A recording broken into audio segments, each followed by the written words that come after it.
support to this channel, also show support to these guys too, because they are outstanding. Okay, let me get started real quick. So the first trending topic of the week, I think it came from Deadline here. So Disney said on Tuesday that it is opening both of its key summer events pictures, Cruella and Marvel's Black Widow, simultaneously in the theaters and on Disney Plus with Premier Access, which is usually around $30 purchase extra for subscribers in most Disney Plus markets on Friday, May 28th and Friday, July 9th, respectively. It also shifted release dates on 5 other films. Guys, you heard the news about this. What do you think about this whole thing with the with Black Widow making its way to Disney Plus and to theaters? So let me start with Dimitri, if you want to start us off. Yeah. I think a lot of people are talking about, like, why didn't this happen earlier? If you were anyways going to move them back, if you were anyways going to do Disney Plus, like Premier Access or whatever, why didn't you do it earlier, right? Like, people are like, oh, you could have done this a year ago with Black Widow. But people are saying that. But, like, I disagree, mostly because, like, most people were kind of thinking like, okay, yeah, COVID, 2 weeks, a month, 2 months at most, right? Like, why would you want to do that to Black Widow? And then like the next day COVID's done in their mind.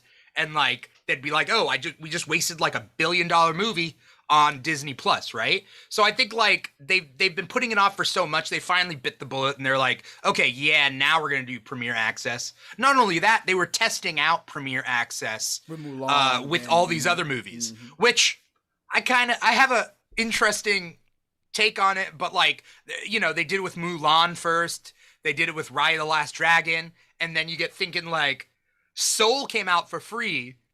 Soul came out for free. Mulan and Raya the Last Dragon get charged for. Extra $30.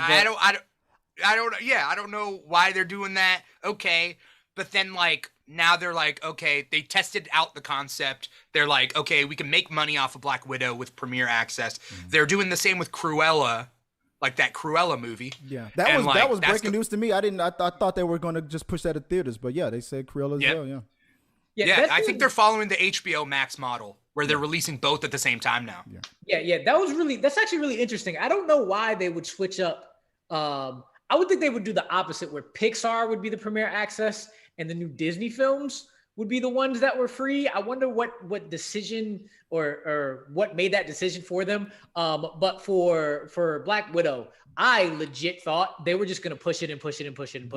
Like MCU, you said it, $1 billion movies. I thought they were going to be like, nope, we are waiting till everything is clear. People are back. But yeah, it's sensing like we won't necessarily ever get back to normal. No, the new normal is half the people are staying in, more than half the people are going out. So I think they made a good decision to be like, okay, by the time July hits, we're not going to see these as diminished box office, because by that time, a lot of people will have the vaccine. So when Raya just came out, and especially when Mulan came out, people were like, man, it didn't hit anything in the box office. I'm like, yeah, it didn't hit anything box office. Ain't nobody going outside. What you think? Of course not. But by July, I think they found that middle ground. It was like, yo, we can't push it anymore. And more people are going to still go to the movies, because I know I'm going to the movie for Black Widow. I paid $30 for Mulan. I'm not doing that again. That's not happening again. I went to my friend's house for Raya. But a lot more people are going to be more comfortable going to the movies in July, because a lot more people are going to go. A lot more people are going to be vaccinated, and they're going to be people who are like, I don't care what vaccines are out. I don't care what's going on. I'm staying in the house. And those families of 4, those families of 3 are going to be like $30, $30 that I can share with other people for that, or $60 to go to the film to see it once. I'm paying the $30. Right. So I think it's a good balance to be like, you know what? Let's bite the bullet. Marvel is our biggest thing. That might be the perfect time to no longer push it and keep going with the MCU while not losing as much money. Yeah, I agree. I'm one of those families. I mean, between my kids and the extended family here, we got a blended family. My household, it gets expensive.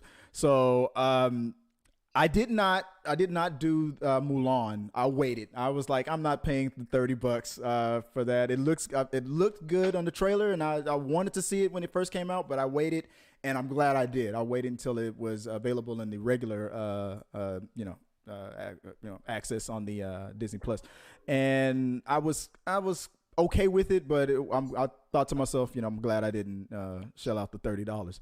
But I did do Raya. I did pay for that one, and which was amazing, by the way. And I loved it. I loved it. But then what you just said, Dimitri, it just made me think of like they tested it out on because Raya isn't a Pixar, right? It's a Disney. No, it's Disney. It's Disney. Yeah. So it makes me think. I think Pixar and is probably in the same power play position like Marvel would be. It's like just like when they originally wanted Toy Story 2 to go to the home video, and Pixar was like, no, we're not doing that. Oh, I get what you mean. I'm like, yeah. we're not doing that. We want to make we put so much into this.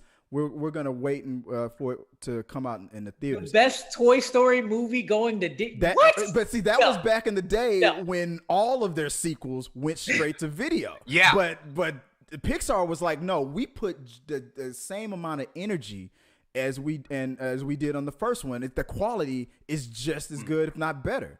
And Disney agreed. It was like, okay, okay, Pixar. So I'm thinking that was probably what was going on with Black Widow at first. Like maybe Kevin Feige they changed the date as much as they could. But then I thought, but they also have like a timeline with their stories.